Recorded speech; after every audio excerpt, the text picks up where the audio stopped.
मांगेली येथे डोंगर खचून माती दगड रस्त्यावर, देऊळवाडी कुसगेवाडी दोडामार्ग वाहतूक बंद, मुक्कामी बस पडली अडकून। दोडामार्ग तालुक्यातील मांगेली येथे डोंगर खचून माती दगड रस्त्यावर आल्याची घटना घडूनही प्रशासनाकडून रस्ता मोकळा करण्यासाठी 5 तास उलटून देखील घटनास्थळी कोणी फिरकले नाही। दगडखाणीत केल्या जाणाऱ्या सुरुंग स्फोट हादऱ्याचा हा परिणाम असल्याचे म्हटले जात आहे। इतर ठिकाणी देखील भेगा पडल्या आहेत। बुधवारी पहाटेच्या सुमारास ही घटना घडली असून सुदैवाने यात जीवितहानी झाली नाही। मांगेली येथील विद्यार्थी ग्रामस्थ यांनी 2 किलोमीटर पायपीट करत फणसवाडी दोडामार्ग बसने प्रवास केला। मांगेली गावात रस्त्यावर झालेल्या भूस्खलनामुळे भीतीचे वातावरण निर्माण झाले आहे। गावात सुरू असलेल्या दगडखाणीत उन्हाळ्यात मोठ्या प्रमाणात सुरुंगस्फोट केले जातात। यामुळे डोंगरांना मोठ्या प्रमाणात हादरे बसले आहेत। यामुळे मांगेली देऊळवाडी कुसगेवाडी गावातील ग्रामस्थ यांच्यात भीती निर्माण झाली आहे। प्रशासनाने तातडीने उपाययोजना करणे आवश्यक आहे। आमचे दोडामार्ग प्रतिनिधी तुळशीदास नाईक यांनी घटनास्थळावरून दिलेला हा रिपोर्ट।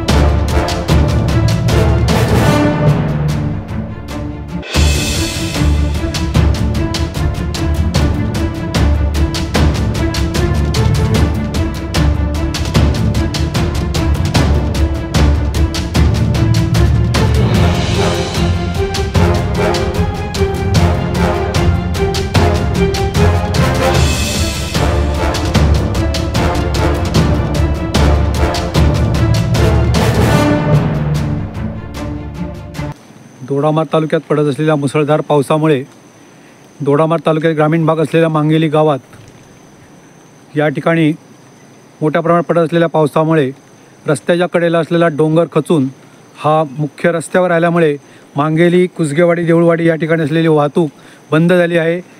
आपण बघू शकता या ठिकाणी ही अशा प्रकारे डोंगर खचून हा रस्त्यावर आलेला आहे।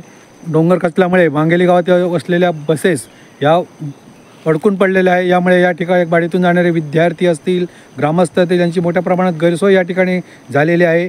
मांगेली या ठिकाणी गेल्या अनेक वर्षापासून या ठिकाणी एक दगडखाण चालू आहे। याच्या दगडखाणीमुळे मोठ्या प्रमाणात हेवी ब्लास्टिंग केलं जातं आणि या ब्लास्टिंगमुळेच हादरे बसून हा डोंगर खचलेला आहे। वेळोवेळी ग्रामस्थांनी अशा प्रकारच्या या खाणीबाबत तक्रार करून याची शासन प्रशासनाकडून कुठल्याही प्रकारची दखल घेतली गेली नाही।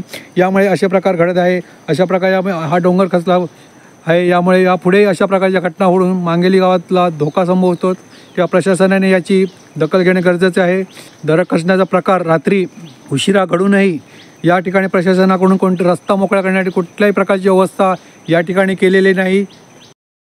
टाइम्स डिजिटलला लाईक करा, शेअर करा, सबस्क्राइब करा आणि बेल आयकॉन दाबायला विसरू नका।